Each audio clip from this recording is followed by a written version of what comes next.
오늘 성경 말씀은 마태복음 25장 1절에서 13절의 말씀을 보시겠습니다. 시작. 그때 천국은 마치 등을 들고 신랑을 맞으러 나간 열처럼 같다리니 그 중에 다섯은 미련하고 다섯은 슬기 있는지라. 미련한 자들은 등을 가지되 기름을 가지지 아니하고 슬기 있는 자들은 그릇에 기름을 담아 등과 함께 가져갔더니 신랑이 더디움으로 다 졸며 잘세. 밤중에 소리가 나되 보라 신랑이보다 맞으러 나오라 하매 이에 그 처녀들이 다 일어나 등을 준비할세. 미련한 자들이 슬기 있는 자들에게 이르되 우리 등불이 꺼져가니 너희 기름을 좀 나눠달라 하거늘 슬기 있는 자들이 대답하여 가로되 우리와 너희의 쓰기에 다 부족할까 하노니 차라리 파는 자들에게 가서 너희 쓸 것을 사라 하니 저희가 사러 간 동안에 신랑이 오므로 예비했던 자들은 함께 혼인잔치에 들어가고 문은 닫힌지라. 그 후에 남은 처녀들이 와서 가로되 주여 주여 우리에게 열어주소서. 대답하여 가로되 진실로 너희에게 이르노니 내가 너희를 알지 못하노라 하였느니라. 그런즉 깨어있으라. 너희는 그날과 그 시를 알지 못하느니라. 아멘. 우리 등불이 꺼져가니 그 등에는 기름이 있었다는 얘기고 등불을 켜고서 예수님을 기다렸다는 얘기를 해주고 있습니다. 우리 찬송 162장 찬송 먼저 부르시고 말씀의 은혜를 함께 나누도록 하겠습니다. 오늘 설교에 가장 중요한 내용들이기 때문에 신랑 되신 예수께서 다시 오실 때 어떻게 해야 되는가 한번 찬송으로 하나님께 영광을 드리도록 하겠습니다.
이 찬송을 참 많이 불렀던 것 같아요. 제가 고통과 어려움 중에 있을 때 성령으로 충만한 것만큼 주님을 기다린다는 것을 알게 되었습니다. 그래서 매일 이 찬송 주를 놔 맞으라는 소리 들을 때 기뻐하며 주를 맞이할 수 있느냐, 주를 놔 맞으라고 소리가 들을 때 기쁨으로 주를 맞이할 수 있느냐. 그 사람은 어떤 사람이 기름 준비가 되어 있는 사람이에요. 등불이 꺼져가고 있는 사람은 절대 기뻐하지 않습니다. 그래서 이것 때문에 그렇게 주님이 찬송을 하게 하셨어요.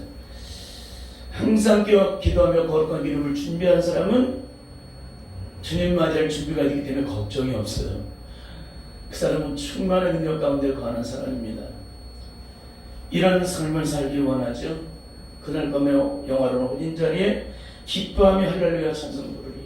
그날 밤에 주를 맞을 등불이 준비되느냐.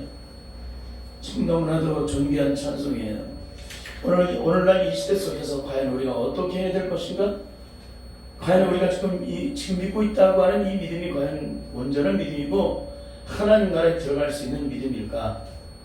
오늘 성경은 절대 그렇지 않다고 가르치고 계십니다.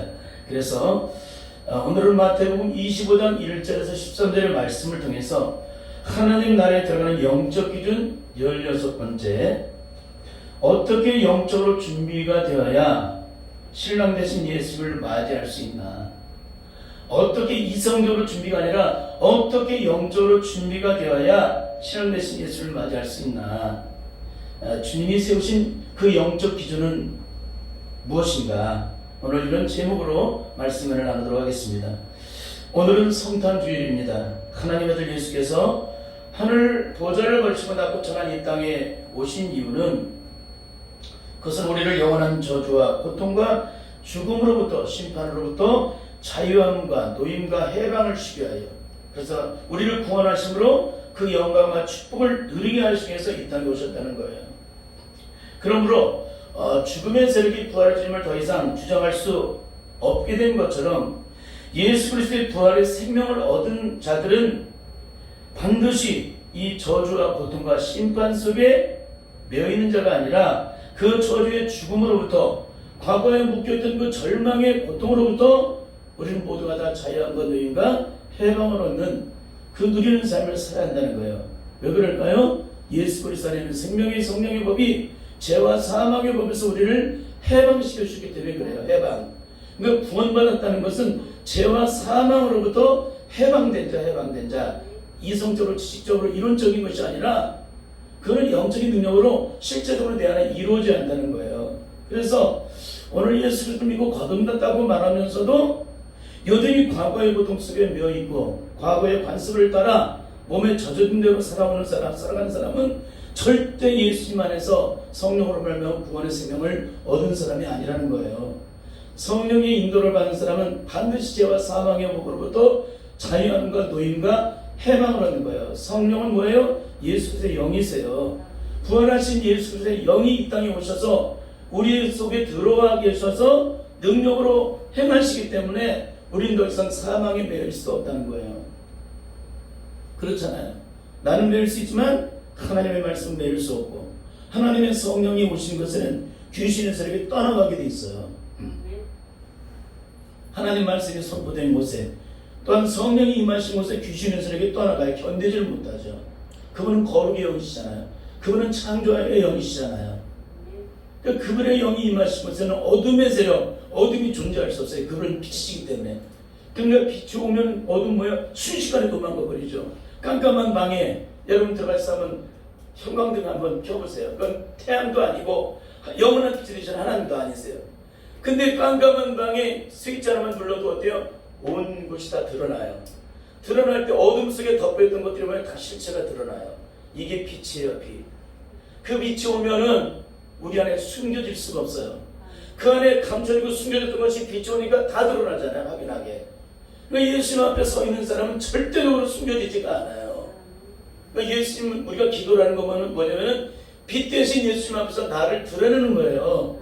그분 앞에 가면 내가 감춰질 수가 없다는 거예요. 그럼 그 안에 감춰진 죄악된 조절 속에 내 안에 숨겨 있을 수가 없어요. 다 드러나게 돼 있어요. 그 모든 걸 다 쳐내야 돼요. 철저히 예수님의 이름으로 기도하면서 하나님 이 조절 세력을 철저히 끊어달라고, 우리 성품을 다 뒤집어 달라고. 그러면 어떻게 하실까요? 맨날 주님 앞에 가서 하나님을 보는 동시에 나를 보는 게, 자기 자신을 보는 게 기도인데 하나님을 바라보고 나를 보는데 내가 안 보여. 이거는 뭔가 잘못되어 있는 거예요. 일평생 기도도 그 사람이 안 바꿔져. 이 사람은 절대 거듭난 사람 아닙니다. 거듭난 사람은 언제나 하나님 앞에 자신을 보게 돼 있어요. 왜? 저주의 세계 나를 주장하는 순간 나는 이미 영적인 생명을 잃어버린 자가 되고 하나님의 영광된 구원의 은혜를 내가 얻고 누릴 수가 없기 때문에 그래요. 어둠의 세력이 내 안에 들어오는 순간. 그러니까 나는 어둠과 짝할 수가 없는 존재예요. 언제나 빛과 사귀는 빛의 단위로서 하나님께 영광을 드리게 되는 줄 믿습니다. 그렇습니다. 마귀는 죄의 주인으로서 아담의 원죄가 예수님의 보혈로 처리가 되지 않는 사람들을 가지고 죄인이 되어서 마음대로 우리를 유린하는 거예요. 그러니까 우리가 거듭났다고 하면서 여전히 마귀의 세력에 묶여있고 고통과 시름들이 매있다면 그 사람은 구원의 생명을 얻은 자가 아니에요. 왜 그래요? 그 소유권이 누구에게 있는 거예요? 여전히 마귀에게 있기 때문에 그래요. 그래서 마귀가 죄악 속에 여전히 아담의 원죄가 처리가 되지 않는 사람을 향해서 그 소유권을 주장하는 거예요. 여러분 재산에 등기가 되어 있는 사람은 왜 그 소유권을 주장하죠? 똑같아요. 우리가 예수 그리스도로 말미암아 십자가의 보혈로 그 죄값이 청산이 된 사람은 더 이상은 마귀가 우리에게 소유권을 주장할 수가 없어요. 근데 뭐예요? 거듭난 자는 예수님께서 내 삶의 주인 되시기 때문에 그 소유권을 주장하시는 거죠. 그러니까 우리는 철저히 이 부분, 그 소유권이라는 얘기를 잊어버리지 마세요. 우리의 주인은 누구세요? 예수님이세요. 예수님이셔야만 합니다. 그래야 여러분이 거듭난 자로서 그 영광을 누리고 죄와 사함을 보면서 해방되어서 더 이상 과거의 고통 속에 매여 수천년 세월 동안의 아담의 원죄를 따라 고통하며 실험하던 자들이 예수님의 십자가를 통해서 자유함과 누임과 해방을 얻고 영원한 구원의 생명과 영원한 구원의 기쁨과 영원한 자유함을 누리게 된다는 거예요. 이게 구원이에요. 구원. 이런 구원이 진짜인지 가짜인지라고 물어보시면 돼요. 만약에 여러분 이 설교를 듣는 많은 유튜브에 성도들이 있을 텐데 담임 목사한테 가서 물어봐서 목사님한테 물어봐서 이런 얘기에 대해서 이게 진짜인지 가짜인지를 물어보고 만약에 아니라면 그분은 문제가 있는 거예요. 반드시 이것이 실제적으로 삶으로 이루어져야 하는데 실제적으로 이루어지지 않음에도 불구하고 그것이 구원이라고 말한다면 그런 문제가 심각한 거예요. 구원은 이론이 아니에요. 구원은 지식이 아니에요. 구원은 기본학생적인 것이 아니에요. 구원은 내 의지가 아닙니다. 그분의 능력으로 모든 것이 온전하게 이루어지는데 사망에서 생명으로 옮긴 바 된 거예요. 저주에서 축복으로 옮긴 바 된 거예요. 심판 속에 있던 내가 영원한 구원의 생명으로 옮긴 바 된 거예요. 그게 구원이에요. 그러면 영원한 생명과 구원을 얻은 자가 여전히 사망에 매여 있을 수 있어요? 아니 지금 빛 가운데 사는 자가 어둠 속에 들어가 살 수가 있냐 이거예요. 못 들어가요. 우리는 반드시 이 부분을 깨달을 수 있기를 바랍니다. 그런 의미에서 오늘 우리들은 반드시 성령의 능력 안에서 예수 그리스도와 함께 십자가에 온전히 못 박힘으로 죄에 대해서 장사 지낸 바 장례식을 치러야 돼요. 영적 장례식. 죄에 대해서 영적 장례식을 치른 사람은 그 치른 걸 알까요 모를까요? 알지요. 근데 치르지도 않는데 치렀다고 착각하는 사람은 장례식을 치른 것을 알까요 모를까요? 모르지요. 안다고 하자면 몰라요. 그건 직접적으로 체험한 사람만이, 그러니까 아이를 낳아본 사람만이 아이를 낳는 것을 알아요. 그걸 체험하지 못한 사람은 모르게 됩니다. 그래서 우리는 이 예수 그리스도와 함께 십자가에 우리의 죄에 대해서 못 박혀 장례식을 치러야 하고 또한 부활하신 예수님과 더불어 하나님에 대해서 의로 사한 자로 여김받는 그런 영적인 인처짐의 은혜를 반드시 경험을 해야 된다. 성령님이 인쳐주세요. 우리에게 인을 쳐준다는 얘기는 도장을 찍으신다는 거예요. 인간 도장을. 주님이 십자가라는 걸 통해서 우리의 죄값을 치러주셔서 뭘 받으세요? 영수증. 우리가 슈퍼에서 물건을 사면 뭘 받아요? 이 물건을 사고 나면 값을 치고 나면 뭘 받아요? 영수증을 받죠? 구원은 영수증 받는 거예요. 죄값을 치른 사람이 영수증을 받았으면 남들이 와서 얘기를 할 때 당신 돈 냈지 않았느냐? 그럼 뭘 보증 돼요? 영수증 보증 되죠. 똑같아요. 더 이상 다른 말 할 수가 없는 거예요. 우리는 반드시 그런 삶을 살아갈 수 있기를 바랍니다. 그런 의미에서 오늘 말씀은 말세를 사랑하고 있는 이 땅의 모든 성도들에게 우리가 갖고 있는 추상적인 구원에 대해서 진정한 구원이 무엇인지, 진영은 무엇이니 어떻게 구원을 받게 되고 어떻게 내가 신랑 되신 예수를 마지막에 만나게 되고 주님의 구원의 생명을 얻고 영원한 영광을 누리게 될 수 있을지에 대한 열천의 비유를 통해서 그 기준을 세워주고 있습니다. 오늘 예수님께서는 유대 혼인잔치라는 아주 특별한 배경을 통해서 비유로 말씀해주고 계시는데, 말세를 살아오고 있는 이 땅의 모든 성도들은 신랑 되신 예수를 만나기 위해서 우리가 어느 정도의 신을 가지고 신부단장을 해야 하는지를 철저히 영적으로 가르치고 있다는 거예요. 철저하게 어느 정도의 영적으로 신부단장을 해야 하는지 그를 철저하게 영적으로 가르치고 있다는 거예요. 먼저 오늘 본문 25장 마태복음 25장 1절부터 4절의 말씀을 함께 읽도록 하겠습니다. 시작. 그때 천국은 마치 등을 들고 신랑을 맞으러 나간 열처녀와 같다 하리니 그 중에 다섯은 미련하고 다섯은 슬기 있는지라. 미련한 자들은 등을 가지되 기름을 가지지 아니하고 슬기 있는 자들은 그릇에 기름을 담아 등과 함께 가져갔더니, 그때 천국은 마치 등을 들고 신랑을 맞으러 나간 열처녀와 같다. 그 중에 다섯은 미련하고 다섯은 슬기 있는지라. 미련한 자들은 등을 가지되 기름을 가지지 아니하고 슬기 있는 자들은 그릇에 기름을 담아 등과 함께 가져갔더니, 이 내용을 살펴보게 되면 열천의 공통점이 있습니다. 첫째는 뭐냐면 모두가 다 성령의 세례를 경험한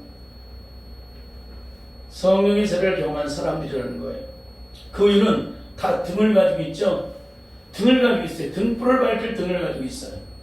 둘째는 성령의 충만함을 통해 그 능력이 무엇인지를 직접 영적으로 경험하고 누린 사람들이다. 이 10명의 처녀들은 그냥 일반 성도들의 그런 성령 받지 못한 성도들이 아니에요. 성령의 불을 받기도 하고 능력도 받게 됐던 그런 능력을 체험했던 사람들을 얘기하는 거예요. 그리고 이들이 등을 가질 때 뭘 켜고 있어요? 등불을 켜고 있죠? 왜 켜고 있어요? 신랑 되신 예수를 맞기 위해서 등불을 켜고서 주님을 기다리고 있어요. 신랑을. 그래서 빈등이 아니라 등에 기름이 채워졌다는 것은 이 사람들의 영적인 능력은 어떻게 나타나는지를 영적으로 알고 깨닫고 행동하는 사람들이라는 거예요. 그러니까 어떻게 해야 이 영적인 능력을 체험받고 어떻게 하면 그 능력을 따라 우리가 살아갈 수 있을지, 어떻게 해야 승리를 이루겠는지를 다 알고 있는 사람들이라는 거예요. 특히 등에 기름을 채우는 것은 아무나 할 수 있는 것이 아니라는 것입니다. 날마다 깨어 기도하며 거룩한 기름, 그러니까 날마다 깨어 기도한 사람이에요. 거룩한 기름을 그 거룩한 기름을 준비한 사람들이에요. 매일매일 등에다 기름을 채워놓던 사람입니다. 성령의 능력을 체험받은 사람만이 날마다 그렇게 할 수 있어요.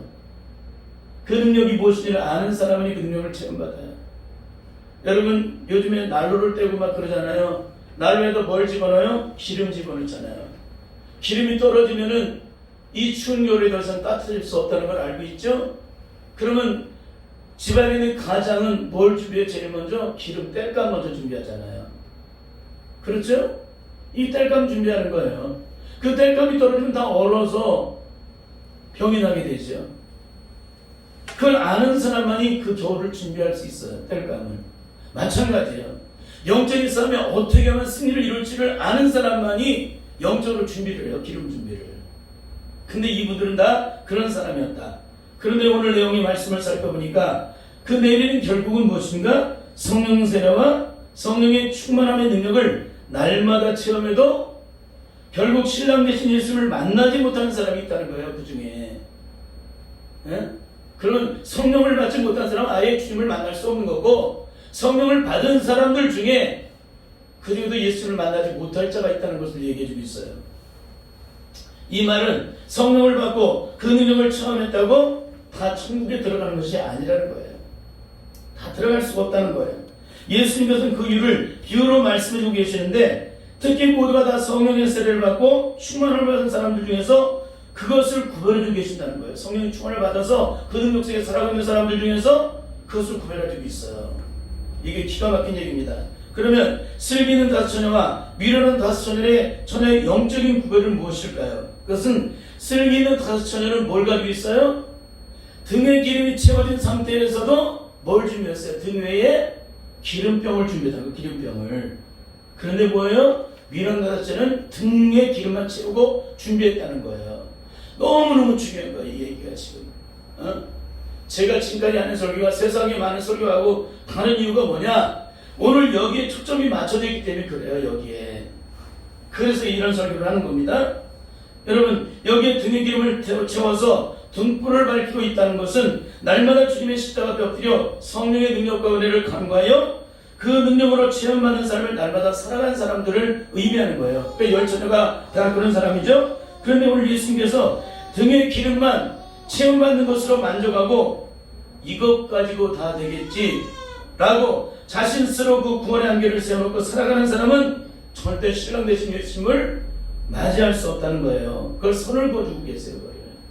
인간의 지식, 인간의 지혜, 인간의 방법으로, 깨달음으로 스스로가 만들어준 그런 규정을 따라, 그 기준을 따라 만들어준 기준 속에서 내가 스스로 그에 만족하고 그것만큼 체험받고 그것으로만 누리는 사람은 절대 주님 만나지 못한다는 거예요.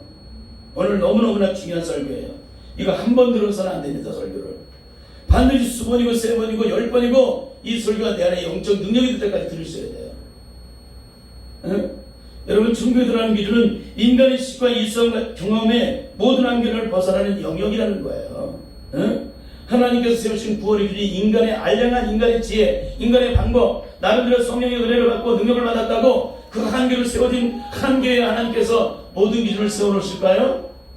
아니에요. 하나님의 능력은 우리 인간의 지혜와 그 어떤 걸 다 초월을 해요. 근데 우리는 내가 뭔가 좀 알면은, 뭔가 좀 배웠으면, 뭔가 깨달으면 자기가 대단한 척 하잖아요. 그건 어리석은 거예요. 인간이 깨달은 것만큼 어떻게 되어 주님 앞에 겸손해지게 되어 있습니다. 영적인 세계는. 그러므로 자기가 배우고 공부하고 체험하고 인간의 지혜를 따라 터득한 것으로 기준을 삼고 스스로 그 안에서 만족하며 살아가는 사람은 절대 하나님의 영광을 볼 수가 없다. 볼 수가 없다. 여러분, 이걸 잊지 마시길 바라요.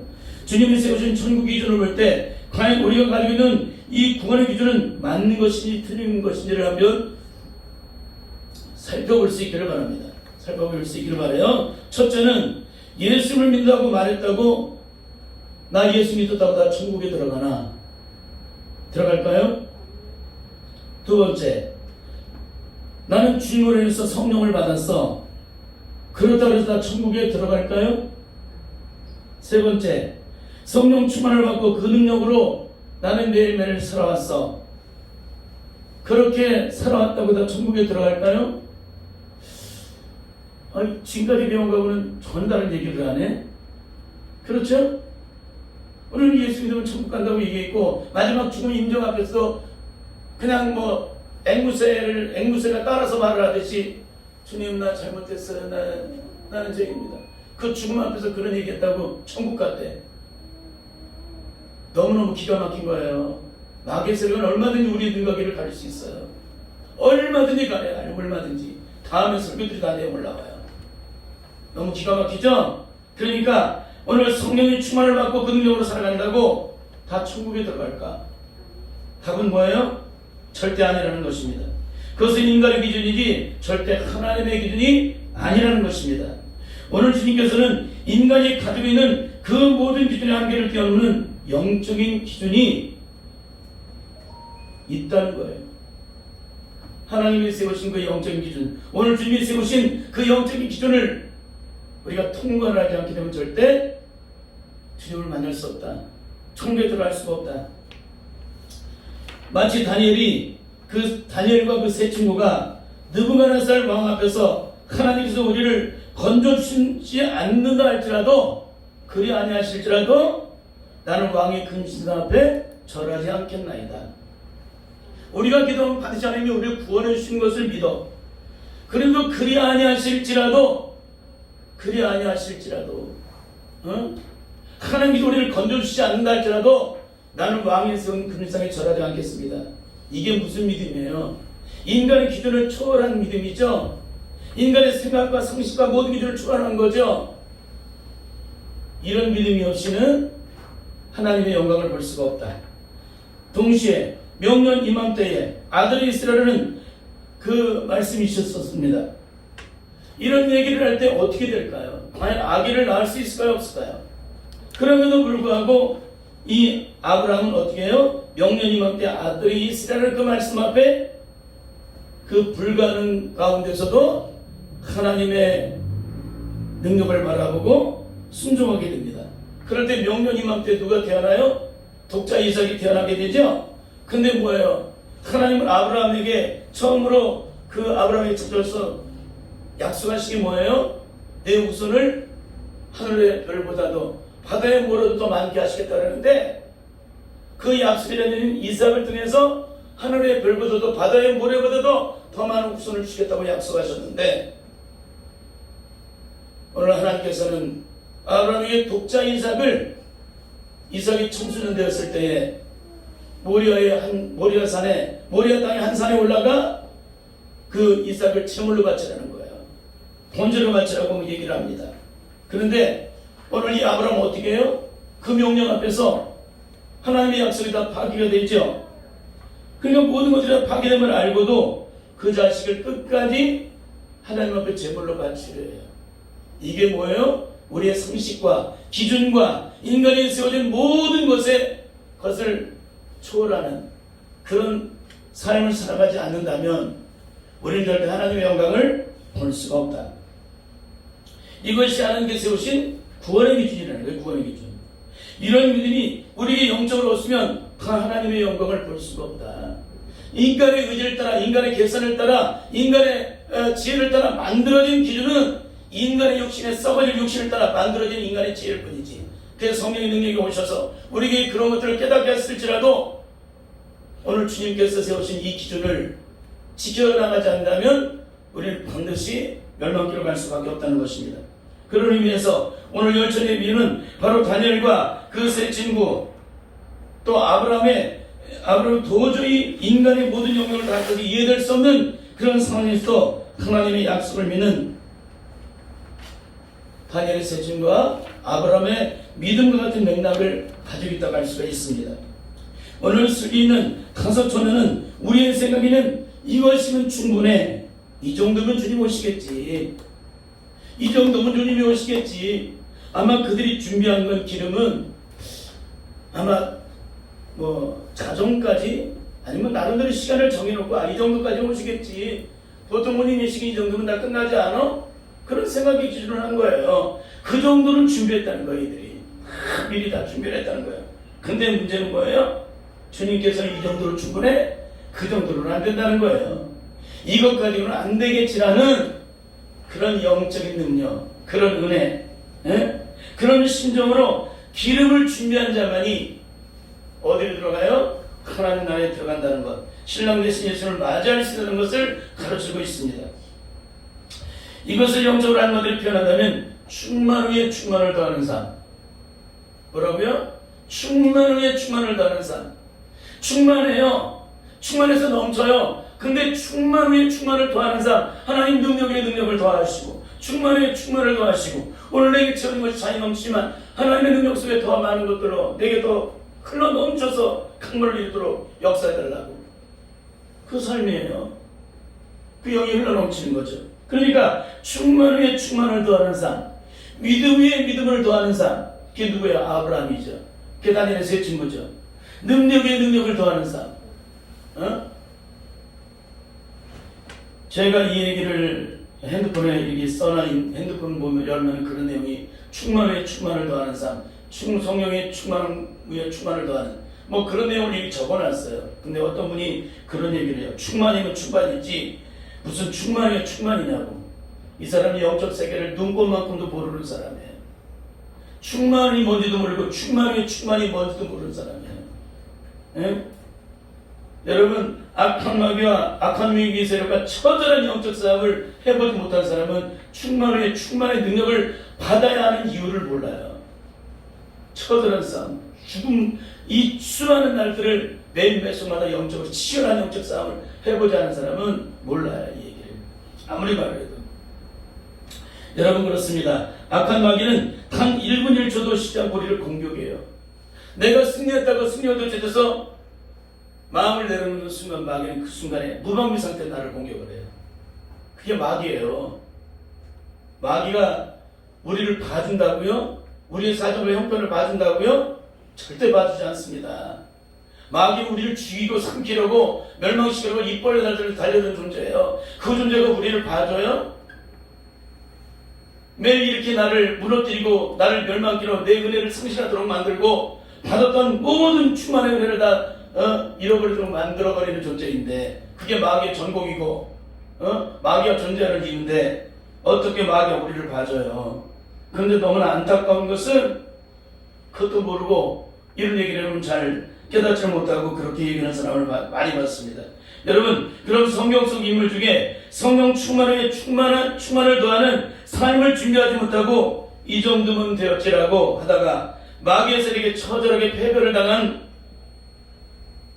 사람들이 있는데 마치 미련한 다섯 처녀들처럼 그런 사람들이 있다는 것입니다. 첫째는 하늘에서 불을 내리던 엘리야 선자입니다.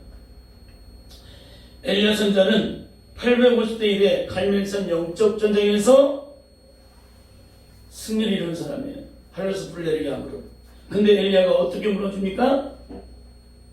그 대답하는 사람이 바알과 아셀의 선자 대모인 이사벨의 말 한마디에 완전히 처절할 정도로 무너져 버려요. 이사벨의 무슨 공격도 아니야. 말 한마디. 네가 내 자식들을 다 죽였어? 오늘 내 생명을 이와 같이 찾을 거야. 그 말 한마디를 듣고서 엘리야가 처절하게 무너져 버려요. 누가 공격한 거예요? 마귀가 공격했죠.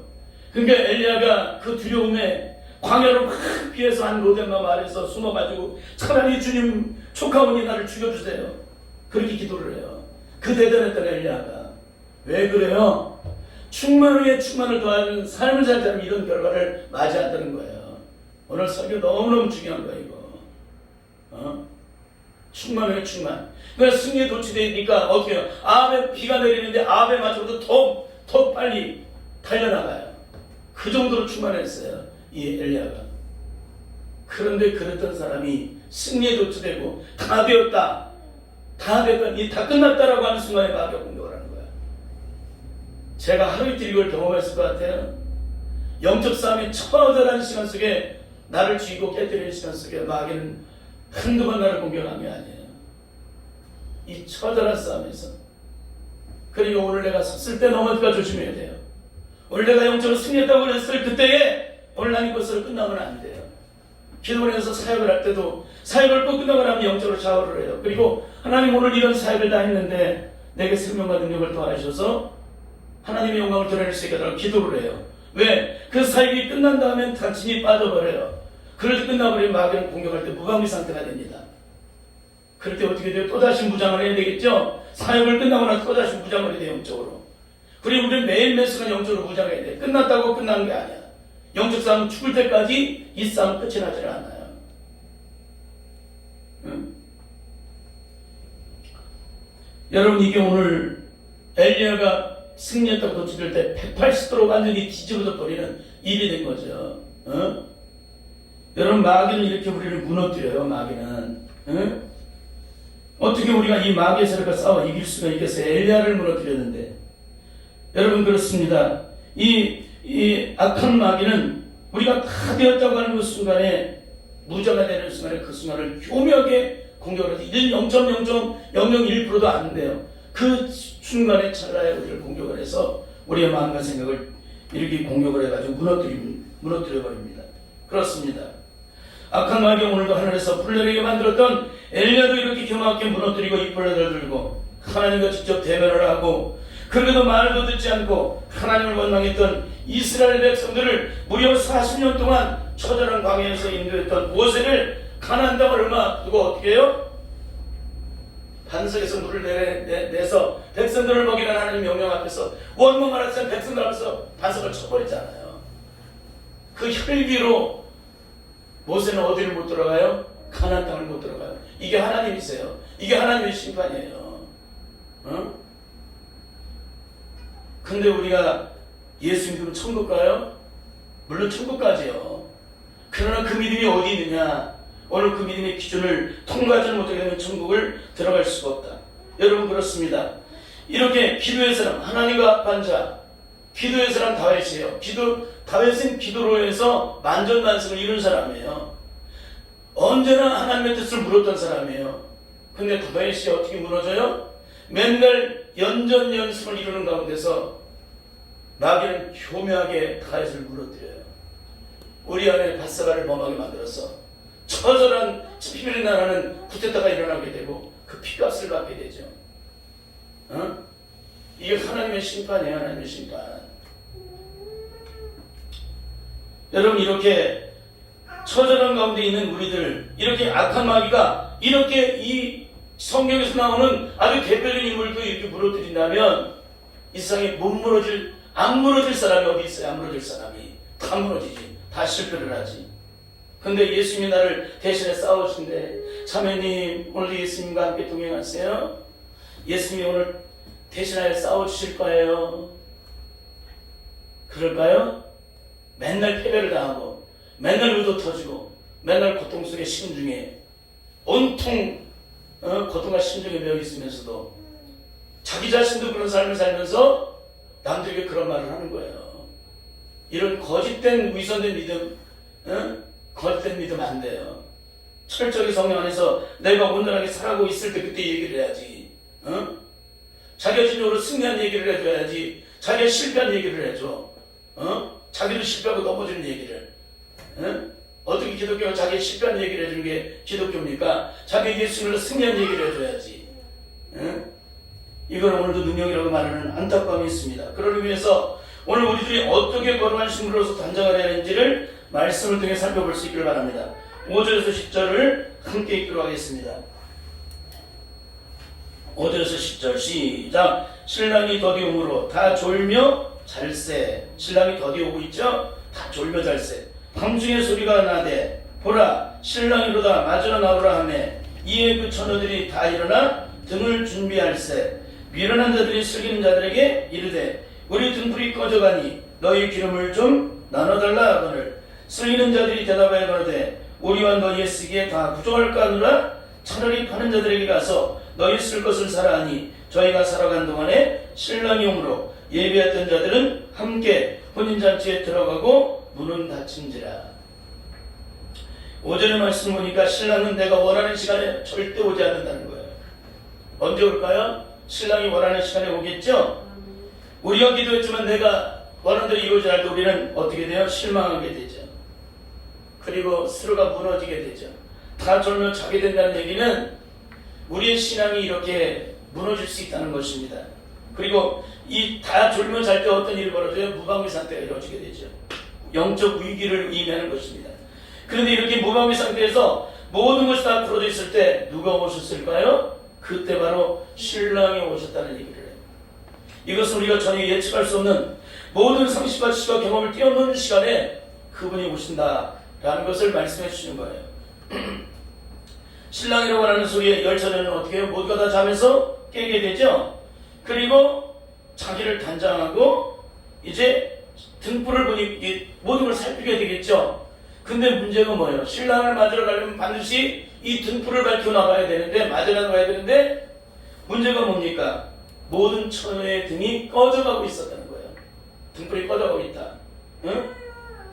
그럴 때 미련한 자들이, 미련한 여자들이 어떻게 돼요? 미련한 처녀가 지혜가 번뜩입니다. 그 순간에. 그것은 슬기는 자들이 아까 여기 들어올 때 등에 기름병을 준비하고 것을 아는 거예요. 그러니까 이렇게 말을 합니다. 얘들아, 우리의 등불이 꺼져가니 너희 기름을 좀 나눠서 함께 주님 맞으러 가자. 그래서 슬기는 자들은 뭐라고 그래요?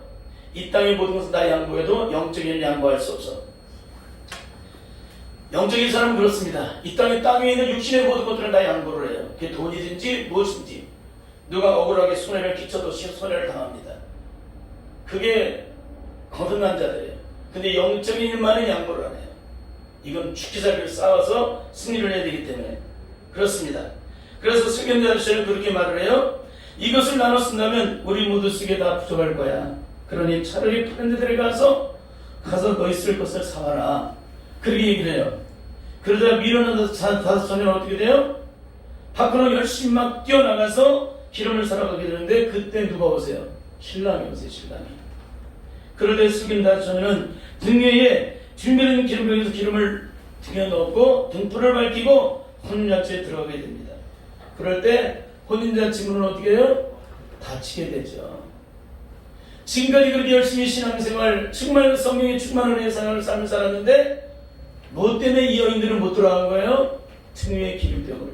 이것 가지고 되겠지. 이거 가지고 다 될 거야. 자기의 기준을 따라, 수준을 따라, 자기의 방법을 따라, 세운 기준을 따라 살아가는 사람은 다 무너진다는 거예요. 아무리 성령 충만을 삶을 살았다 해도 소용없어요. 누가 말씀하세요? 이상호 목사 얘기하는 게 아니라 오늘 주님이 말씀하고 계시는 거죠? 그렇습니다. 오늘 이 여인들이 기름을 사러 나간 사이에 혼인집 문이 닫았다는 얘기는 심판을 얘기하는 거예요.